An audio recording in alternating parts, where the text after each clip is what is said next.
이 원동교회는요, 저한테 특별한 의미가 있는 교회입니다. 궁금하시죠?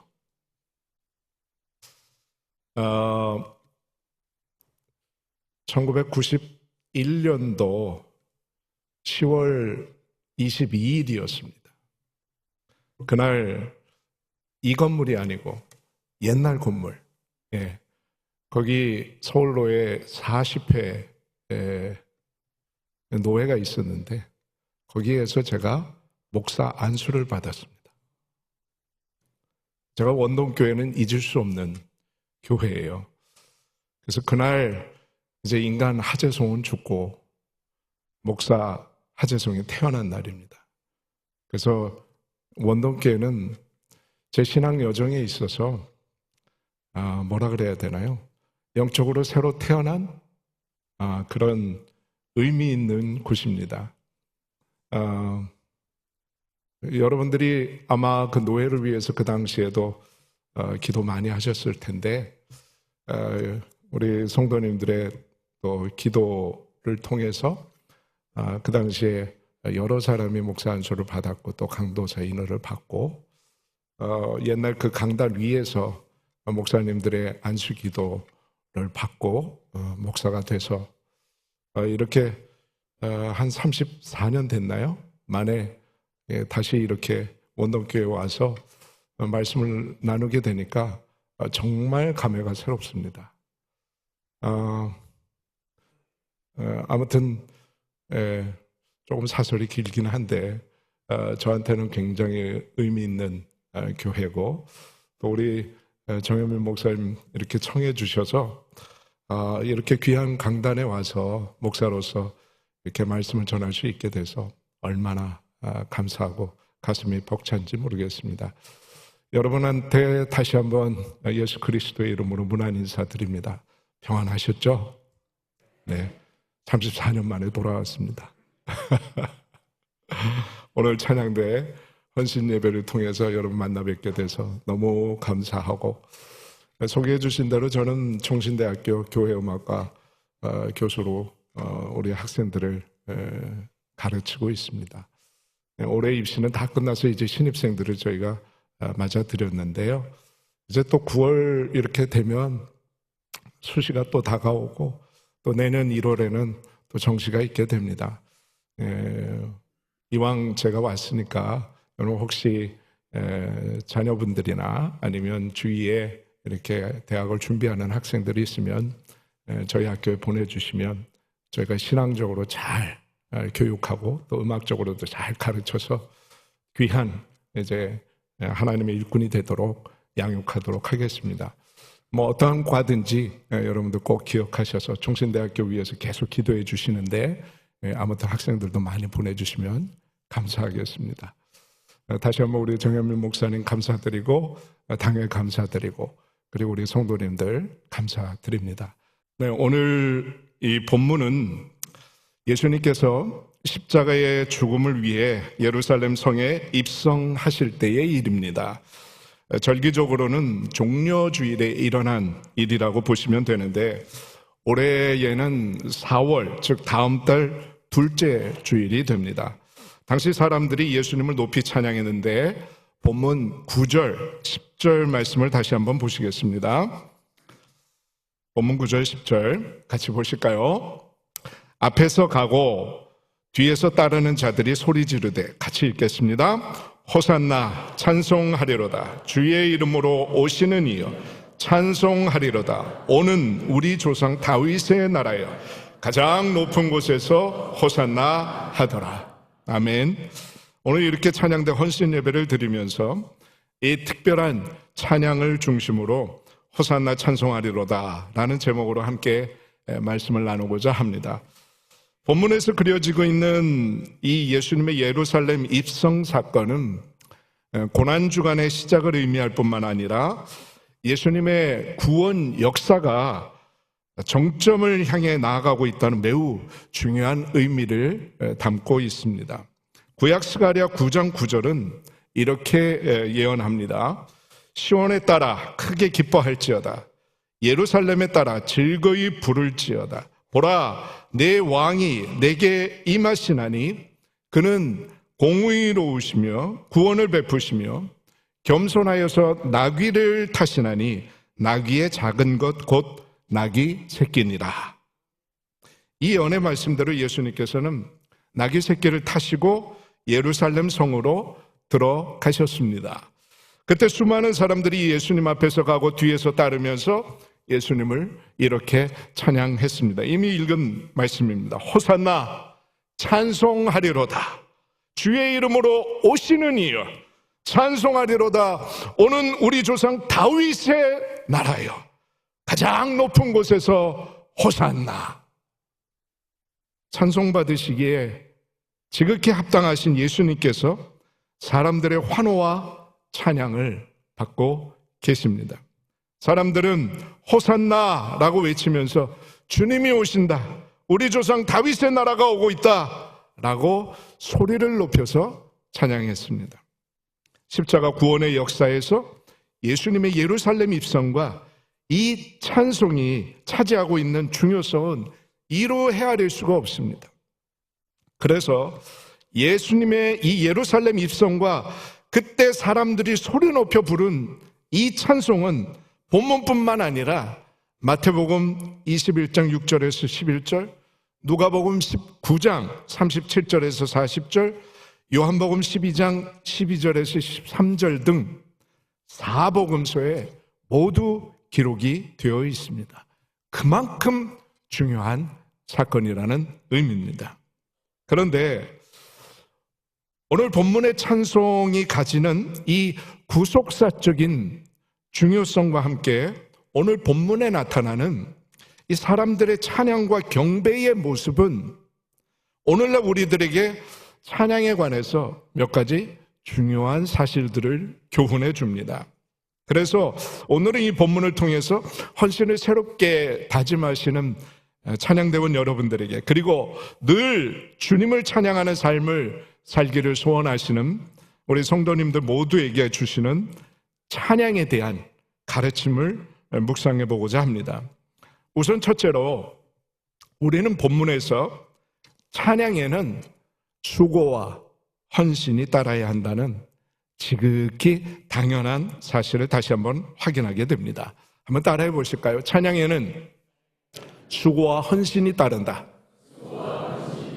네, 오늘 본문 8절 말씀 다시 한번 보시겠습니다. 8절 말씀 같이 보실까요? 많은 사람들은 자기들의 겉옷을, 또 다른 이들은 들에서 벤 나뭇가지를 길에 펴며. 여러분, 그때 사람들은 그냥 입술로만 찬양한 것이 아닙니다. 그들은 자기들의 겉옷 또는 들에서 벤 나뭇가지를, 즉 종려나무가지를 길에 펴며 예수님을 찬양했습니다. 찬양에 수고와 헌신이 따랐다는 것입니다. 그들은 예수님을 위해서 자신들의 겉옷을 기꺼이 드렸습니다. 길바닥이 지저분하든지 더럽든지 그것은 문제가 되지 않았고, 그들의 생에 아마도 처음이자 마지막이 될 이 기회를 놓치지 않고 그들은 자신들의 겉옷을 길바닥에 깔았던 것입니다. 그리고 또 다른 사람들은 재빨리 들에 있는 종려나뭇가지를 베어서 예수님께서 가시는 길에 깔았습니다. 예수님께서 지나가시는 그 순간 자신들이 할 수 있는 수고를 마다하지 않았던 것입니다. 예수님께서는 그러한 그들의 헌신과 수고를 딛고 그 길을 지나가셨습니다. 그런데 여기에서 우리가 꼭 기억해야 할 사실이 있습니다. 그것은 그들이 길바닥에 편 겉옷과 종려나무 가지에는 예수님께서 지나가신 흔적이 남았다는 것입니다. 여러분, 우리가 주님을 위해서 희생하고 헌신하고 수고할 때 주님께서 그 위로 지나가십니다. 우리의 수고와 헌신은 주님께서 지나가시는 길을 만드는 것입니다. 그리하여 예수님께서 그 길을 지나가실 때 거기에는 예수님께서 지나가신 흔적이 남게 되는 것입니다. 즉 우리가 주님을 위해서 수고하고 헌신한 그 자리에 예수님의 흔적이 남게 되는 것입니다. 찬양대원 여러분, 그리고 성도 여러분, 여러분에게 이러한 예수님의 흔적이 남아 있습니까? 진정으로 우리가 주님을 위해 우리의 겉옷을 바닥에 깔고 있습니까? 나의 것을 주님을 위해서 드리고 있습니까? 희생하고 있습니까? 혹시 다른 사람들이 하겠지 하면서 나는 그냥 멀리서 지켜만 보고 있지는 않나요? 어쩌면 일생에 단 한 번이 될지도 모를 주님 섬길 기회를 우리가 별 생각도 없이 수고와 헌신도 없이 그냥 흘려보내고 있는 것은 아니죠. 모든 일에 때가 있듯이 헌신과 수고에도 때가 있습니다. 예수님께서 일단 지나가시고 나면 수고와 헌신의 때는 없어지고 마는 것입니다. 우리 정 목사님께서 오늘 이 자리를 위해서 메시지를 좀 전해주시면 좋겠다 전화하셨을 때 제가 기쁜 마음으로 했습니다. 사실은 저희 찬양대 연습이 한 1시 50분, 2시까지 진행이 돼요. 특히 이제 우리 부활절 준비를 하느라 보통 때는 1시 반, 1시 40분 정도에 끝나는데 한 1, 20분 더 연습을 하거든요. 그런데 오늘 제가 그 연습을 이제 다른 분한테 부탁드리고 왔어요. 왜? 한 번 지나가면 두 번 다시 기회가 오지 않을 것 같아서. 말씀을 저에게 이런 영적인 의미가 있는 이 원동교회에서 말씀을 전할 수 있는 기회가 처음이자 마지막이 될 수도 있을 것 같아서 바로 수라 그랬습니다. 너무너무 감사하고 기쁜 마음으로. 여러분, 주님을 섬길 수 있는 기회가 미안하지만 항상 있는 게 아니에요. 우리 찬양대원 여러분, 코로나19 기간 동안에 우리가 찬양하고 싶어도 못할 수 있다는 것 경험하셨죠? 하고 싶어도 못할 수 있는 그런 환경에 빠질 수 있다니까요. 여러분, 우리가 감기가 심하게 들어가지고 목이 잠기게 되면 찬양하고 싶어도 못하잖아요. 항상 할 수 있는 게 아닙니다. 여러분, 오늘 나오셔서 이렇게 예배 드리시는데 여러분, 우리가 예배를 항상 드릴 수 있는 것 같이 생각하지만 그러지 못할 수도 있어요. 우리 나이 많으신 어르신들께서는 이미 경험하신 일들입니다. 항상 있는 게 아니에요. 제가 그래서 우리 찬양대원들과 함께 가끔씩 예배 올라가기 전에 아침에 기도하는 기도의 내용이 있습니다. 이게 뭐냐면, 하나님, 오늘이 저희들이 하나님을 찬양할 수 있는 마지막 기회인 것처럼, 오늘이 하나님께 예배 드릴 수 있는 마지막 예배인 것처럼 그렇게 하나님을 찬양하고 그렇게 하나님께 예배하게 하여 주옵소서. 여러분, 이때 예수님께서 지나가실 때에 그때 예수님을 위해서 뭔가 하지 못한 사람들은 예수님의 죽으심을 보고 평생 후회했을 수도 있습니다. 아니, 예수님께서 그 주간에 금요일 날 그렇게 돌아가실 줄 누가 알았겠습니까? 예루살렘 성에 예수님께서 입성하시는 것을 다 반겼었는데 며칠 사이에 그런 일이 일어나 버리고 만 겁니다. 그런 일들은 우리 인생에 언제 어떻게 올지 몰라요. 그래서 우리가 예수님을 섬길 수 있을 때 섬기는 것이, 그리고 하나님께서 부르실 때 아멘하고 응답하는 것이 가장 지혜로운 일인 줄로 믿습니다. 찬양대원 여러분, 그리고 성도 여러분, 여러분에게 이러한 예수님의 흔적, 예수님께서 지나가실 길을 마련하는 것, 이런 기회가 주어졌을 때 하나님 앞에 헌신하는, 여러분 자신을 드리는 그러한 결단이 있으시기를 바랍니다. 여러분이 잘 아시듯이 세례 요한은 광야에서 외치는 자의 소리로서 평생을 예수님께서 오시는 길을 준비했습니다. 그 길을 밟고 예수님께서 오셨습니다. 예수님께서는 마태복음 11장 11절에서 이 세례 요한을 가리켜서 여자가 낳은 자 중에 세례 요한보다 큰 이가 일어남이 없도다 라고 칭찬하셨습니다. 세례 요한은 그렇게 예수님께서 지나가신 길을 만들고 예수님의 칭찬과 흔적을 가지고 죽었습니다. 참수를 당했어요. 찬양에는 그와 같이 예수님께서 지나가시는 길을 만드는 헌신과 희생, 수고가 수반되어야 하는 것입니다. 그러한 헌신을 통해 우리는 예수님의 흔적을, 예수님께서 지나가시는 흔적을 우리 몸에 지니게 되는 것입니다. 그래서 바울 사도가 내가 내 몸에 예수의 흔적을 지녔노라 고백했던 거예요. 그런데 이러한 수고와 헌신은 누군가에 의해 먼저 시작되어야 합니다. 본문에서 그러한 헌신은 예수님의 제자들이 먼저 본을 보였습니다. 본문 7절을 보시면 나귀 새끼를 예수께로 끌고 와서 자기들의 무엇을? 겉옷을 그 위에 얹어놓음에 예수께서 타시니 라고 기록되어 있습니다. 즉 예수님의 제자들이 먼저 자기들의 겉옷을 나귀 새끼 위에 얹어놓았고 예수님께서 그것을 안장삼아 나귀 새끼를 타셨습니다. 그리고 아마도 그 예를 따라서 다른 사람들도 자기들의 겉옷을 길에 펴게 된 것 아닐까 생각해 봅니다. 그렇다면 오늘날에는 누가 그처럼 헌신의 모범을 보여야 하겠습니까? 당연히 찬양사역에 관한 한 우리 찬양대원들이 헌신의 모범을 보여야 하지 않겠습니까? 그저 입술로만 찬양하는 것이 아니라 우리의 겉옷을 기꺼이 내어놓는 희생이 있어야 하지 않겠습니까? 찬양 연습을 위해서 시간도 내고 때로는 물질도 드리고 종려나무까지 베어오는 것과 같은 이런저런 수고도 마다하지 않아야 되지 않겠습니까?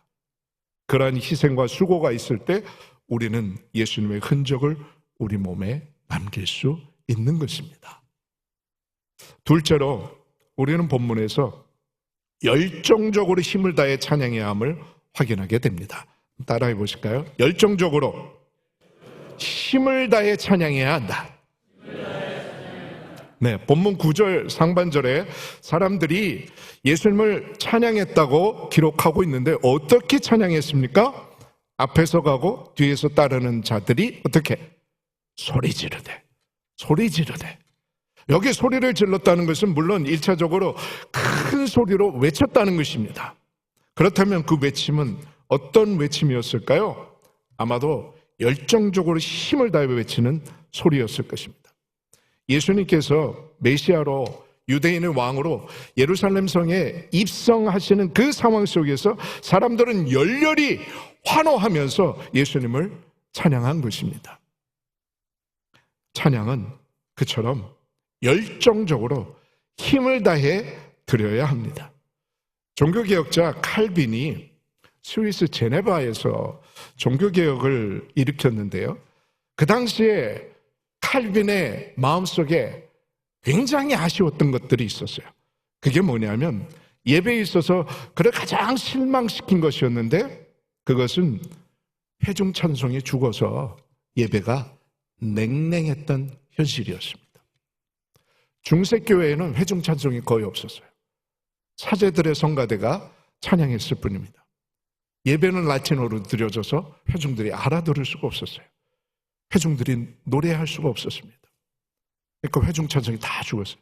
예배는 냉랭했습니다. 그런 모습들을 쭉 이어받은 거예요. 칼빈이 그 모습을 보고 너무너무 가슴이 아팠습니다. 그런데 종교개혁을 일으키다가 좀 반발에 부딪혀서 이 칼빈이 스트라스부르크라는 곳으로 망명을 떠나게 됩니다. 한 2, 3년 동안 망명을 떠나게 돼요. 그런데 거기에서 놀라운 사실을 접하게 됩니다. 그곳에서 마틴 부처라는 칼빈의 생애에 굉장히 커다란 영향을 미친 신학자이자 목회자의 교회에 방문하게 되었는데 그 교회에서는 시편가를 소리 높여서 찬양하고 있었던 거예요. 뜨겁게 찬양하고 있었던 거예요. 그래서 칼빈이 거기에서 은혜를 받고 이 시편가에 꽂히게 돼요. 그래서 그곳에서 슈트라스부르크에서 칼빈이 회중들을 위해서 시편가를 만들게 됩니다. 성경에 있는 시편 150편을 운율화해서 노래할 수 있게 해서 거기다가 곡을 붙여가지고 회중들에게 회중 찬송으로 선물을 하게 된 거예요. 그것이 사실은 우리 개혁교회의 전통인 것입니다. 우리 개혁교회는 회중 찬송이 중심이 돼요. 그 전통을 우리가 쭉 이어가고 있습니다.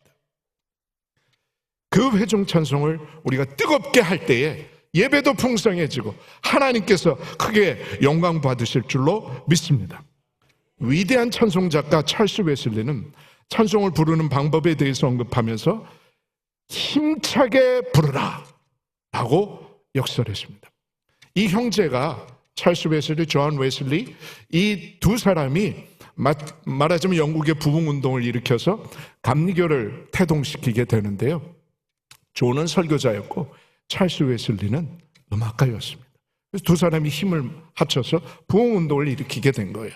그 두 사람이 찬송가 책을 만들면서 그 앞에 서문에다가 찬송은 이렇게 불러야 됩니다 하고 7가지를 썼는데 그 중에 하나가 힘차게 부르라는 것입니다.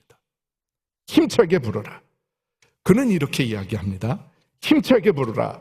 반은 죽은 것 같고 반은 자는 것 같이 부르지 않도록 조심하라.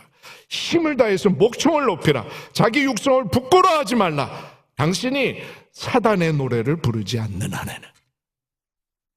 사탄의 노래를 부를 경우에는 그렇게 해도 되지만 하나님을 찬양할 때에는 소리를 높여서 열정적으로 힘을 다해서 찬양을 하라는 것입니다.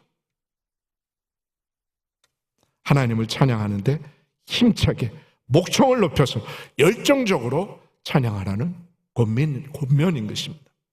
이러한 열정적인 찬양은 예수 그리스도로 말미암는 구원의 감격 속에서 터져나오는 것입니다. 십자가의 은혜가 내 마음에 사무칠 때, 예수님의 보혈이 내 마음에 흐를 때 그 감사가, 그 감격이 뜨거운 찬양으로 흘러나오게 되는 것입니다. 저는 우리 모두가 항상 그처럼 감격적이고 열정적인 찬양을 하나님께 드릴 수 있었으면 좋겠습니다. 여기 원동교회 찬양대원들이 늘 뜨거운 구원의 감격 속에서 하나님을 열정적으로 찬양하게 되기를 소원합니다. 역사적으로 기독교의 거의 모든 부흥운동은 열정적인 찬양이 수반되었습니다. 오늘날에도 소위 부흥하는 교회의 두드러진 특징 가운데 하나는 찬양이 살아있다는 것입니다. 구원의 감격이 있는 열정적인 찬양은 신앙 부흥을 가져오고 교회의 부흥으로 이루어지며 기독교 역사의 흐름을 바꿔 놓는 것입니다. 이제 그러한 뜨거운 찬양의 역사가 여러분 가운데 넘쳐나게 되기를 주님의 이름으로 축원합니다. 끝으로 본문은 찬양의 의미를 확실히 알고 찬양해야 한다는 사실을 일깨워 줍니다. 따라해 보시겠습니다. 찬양의 의미를 확실히 알고 찬양해야 한다. 본문 9절과 10절에서 그때 그 많은 사람들은 예수님을 호산나 찬송하리로다. 주의 이름으로 오시는 이여 찬송하리로다. 오는 우리 조상 다윗의 나라여 가장 높은 곳에서 호산나라고 소리 높여서 찬양했습니다. 여기에서 본문 9절은 구약 시편 118편 25절에서 26절을 인용한 것인데 시편에는 이렇게 되어 있습니다. 여호와여 구하옵나니 이제 구원하소서. 여호와여 우리가 구하옵나니 이제 형통하게 하소서. 여호와의 이름으로 오는 자가 복이 있으며 우리가 여호와의 집에서 너희를 축복하였도다. 이렇게 기록되어 있습니다. 그런데 이 구절에 이제 구원하소서라는 부분은 히브리어 원문 성경에 호시아나로 기록되어 있습니다. 호시아나. 그리고 그 말이 여기 마가복음 본문 9절에는 호산나로 기록되어 있는 것입니다. 그 말을 음력해서 기록한 거예요.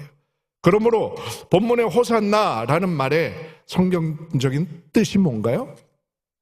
좀 아까 말씀드렸죠. 이제 구원하소서. 이제 구원하소서 라는 뜻입니다. 호산나가 주님을 찬양하는 그런 귀한 찬양의 외침인데, 그 외침은 이제 구원하소서 라는 뜻이에요. 그리고 이어지는 찬송하리로다 라는 단어는 문자적으로는 찬송을 받으소서라는 뜻입니다. 또한 주님의 주의 이름으로 오시는 이여 라는 구절은 그들이 예수님을 약속된 메시아, 즉 구원자로 받아들이고 있었음을 보여줍니다. 이러한 사실은 본문 10절 오는 우리 조상 다윗의 나라여 라는 구절에서 다윗의 나라가 메시아 왕국을 지칭하는 것이라는 이 사실에서도 확인이 됩니다.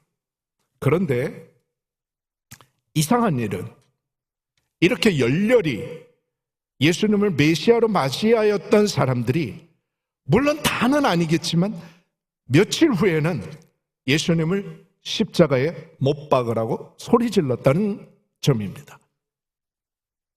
도대체 왜 그들이 그렇게 변심한 것일까요? 저도 오랫동안 이 질문을 제 스스로에게 던졌어요. 아니, 주일에, 종료주일에 그렇게 예수님을 열렬히 찬양하면서 환영했던 사람들이 목요일 밤에는 왜 예수님을 십자가에 못 박으라고 그렇게 미친 듯이 소리를 질렀을까? 왜 그렇게 적대적으로 예수님을 죽이려고 했을까? 물론 사람들이 선동을 한 그런 이유도 있었겠죠. 그러나 왜 그랬을까?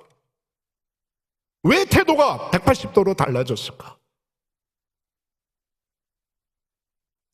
예수님을 향해서 호산나, 즉 이제 구원하소서라고 외치며 메시아로 경배하고 찬양했던 그들이 어떻게 그렇게 극도로 적대적인 태도를 보일 수 있었냐는 말입니다. 그에 대한 가장 설득력 있는 대답은 그들이 예수님을 오해했다는 것입니다. 예수님을 오해했어요.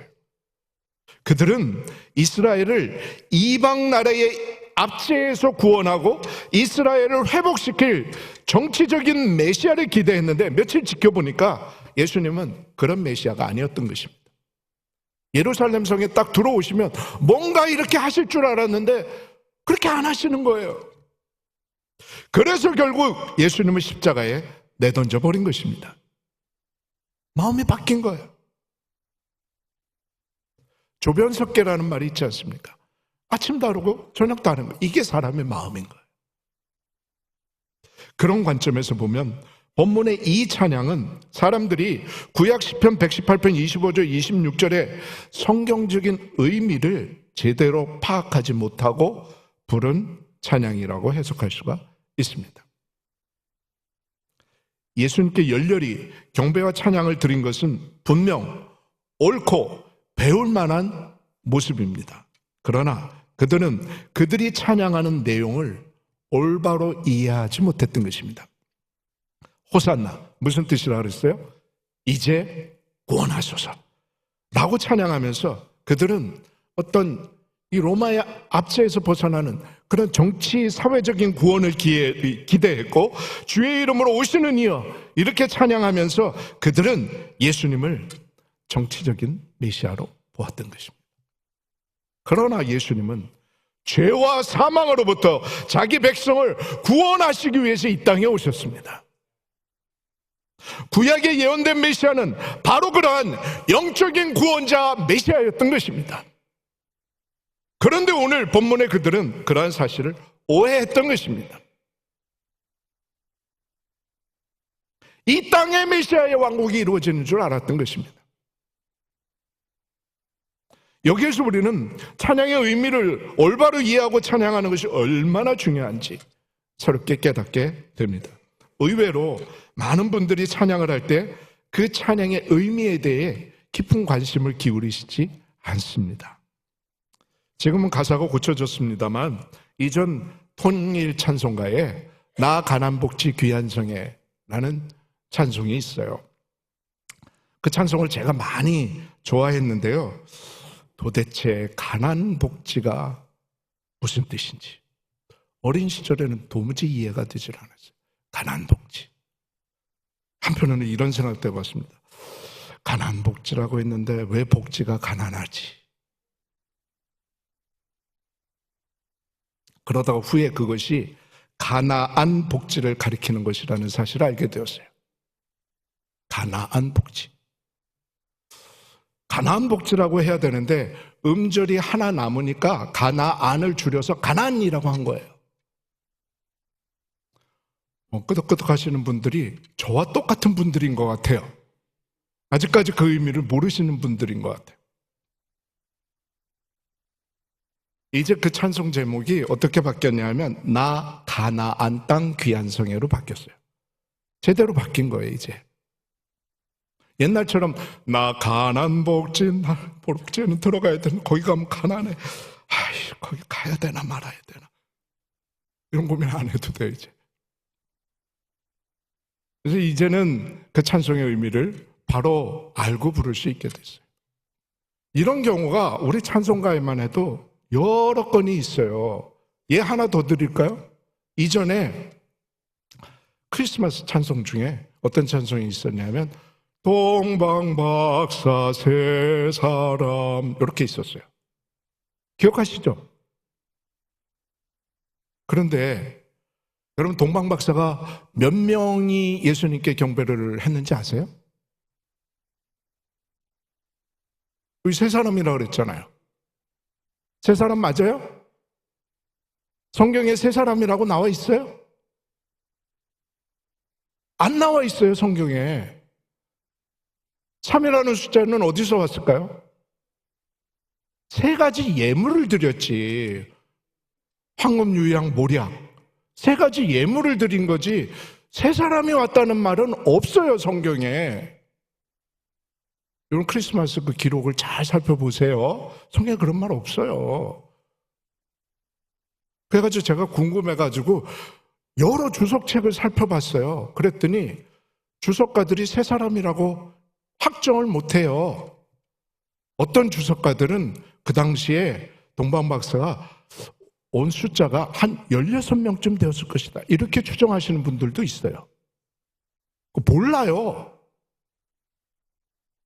근데 세 사람이라고 이렇게 딱 찬송가에 그렇게 하니까 모든 사람이 동방박사 몇 사람이 와서 경배했다?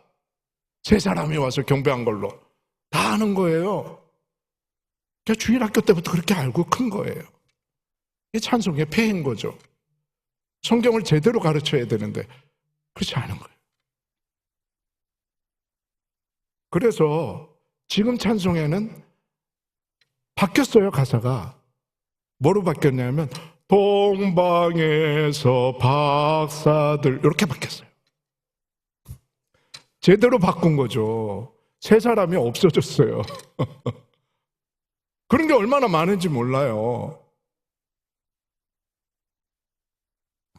찬송의 의미를 제대로 알고 불러야 되는데 그냥 무비판적으로 부르는 거예요. 여러분, 성경에는 오류가 없습니다. 믿으십니까? 그러나 인간이 지은 찬송가에는 오류가 있어요, 없어요? 있어요. 그러니까 제대로 이해하고 불러야 된단 말이에요. 여러분 찬양대의 찬양 가운데서도 번역이 잘못되었거나 가사를 제대로 살리지 못해서 그 의미가 불분명하게 되는 때가 얼마나 많은지 몰라요. 우리가 함께 찬양할 때도 가사의 의미를 깊이 이해하고 느끼면서 부르지 않는 경우가 많습니다. 그런데 이것이 얼마나 어리석은 결과를 초래하는지 본문이 확실하게 보여주는 겁니다. 예수님을 열렬히 찬양하기는 했지만 예수님에 대해서 오해한 그들은 결국 예수님을 십자가에 못 박는 최악의 죄악을 범하게 된 거예요. 이게 무서운 거예요. 성경을 배워도 제대로 배워야 되는 것이죠. 그 14만 4천에 다 꽂혀가지고 거기 가서 배우면 큰일 나는 겁니다. 제가 어디 말하는지 알죠? 그러므로 하나님을 찬양하되 찬양의 의미를 깊이 이해하고 찬양하는 것이 매우 중요한 것입니다. 제가 미국에서 유학할 때 찬송가학을 배운 은사께서 아주 권위 있는 찬송가 책을 남기셨는데요. 그 책 제목이 Sing with Understanding 이에요. Sing with understanding. 이해하고 부르라는 것이죠. 이해하고 불러라. 찬송가를 평생 연구하신 그 박사님 평생의 모토가 Sing with understanding이었던 거예요. 왜? 그렇지 못한 사람들을 너무너무 많이 만나본 거예요. 찬양의 내용과 의미를 깊이 이해하고 새기면서 찬양할 때 하나님께서 영광을 받으시고 우리에게는 더 큰 은혜가 넘치게 되는 것입니다. 제가 참 좋아하는 찬송이 있는데 내 주를 가까이 하게 함은이라는 찬송입니다.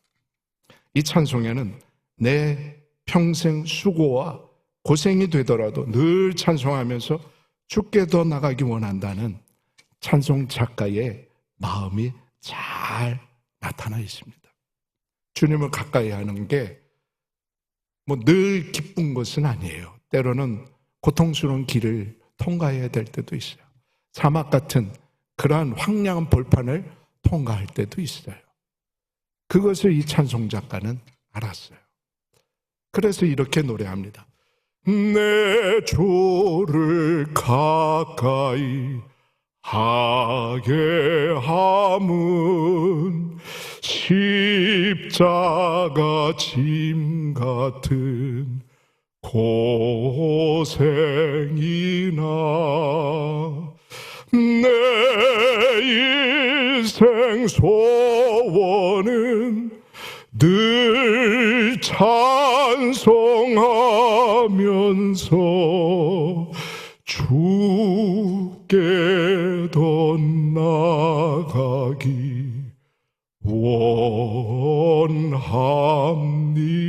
원합니다. 오늘 헌신을 새롭게 다짐하시는 찬양대원 여러분, 그리고 성도 여러분, 찬양에는 수고와 헌신이 따릅니다. 그러나 그것은 예수님의 흔적을 내 몸에 남기는 일입니다. 그 예수님의 흔적을 남기기 위해 우리는 찬양을 부를 때 열정적으로 힘을 다해 찬양해야 합니다. 그리고 그 찬양의 의미를 깊이 이해하고 불러야 합니다. 여러분, 찬양은 우리가 저 천국에서 영원히 해야 될 일이에요. 거기 가면 성경 볼 일 없습니다. 기도할 일 없어요. 영원토록 할 일은 찬양 부르는 거예요. 그럼 되게 지루하겠다. 우리 찬양대 연습 한 1시간 반 할 때도 지루해 죽겠는데 영원토록 그렇게 찬양만 부르면 얼마나 지루할까? 그렇지 않아요, 여러분. 영원이라는 것은 시간이 없다는 말이에요. 시간이 없어요. 시간 세계가 아니에요. 시간 세계 안에서나 지루한 게 있죠. 시간이 없는데 하루가 1000년 같고 1000년이 하루 같은데 무슨 지루할 틈이 있습니까? 그래서 영원토록 찬양해도 지루하지 않고 늘 하나님을 찬양하는 게 기쁘고 감사하고 감격스럽고 그런 상황이 지속될 줄로 믿습니다. 그래서 이 땅에서 사는 동안 우리는 그 찬양을 열심히 연습하고 훈련해야 합니다. 오늘 본문을 통해 2000년 전 예수님께서 예루살렘 성에 입성하신 그 장면을 떠올리면서 가슴 깊이 우러나오는 뜨거운 찬양을 드리면서 주께 더 나가기 원합니다. 주님께 더욱 가까이 나아가는 우리 모두가 될 수 있기를 소원합니다. 그리고 그러한 찬양을 통해서 오늘 헌신을 새롭게 다짐하시는 찬양대원들과 원동교회 모든 성도님들이 영적인 기쁨과 감격, 부흥을 경험하시고 주님의 영광을 위해서 세우신 원동교회가 찬양을 통해서 예배의 부흥, 교회의 부흥을 뜨겁게 경험하게 되시기를 주님의 이름으로 축원합니다.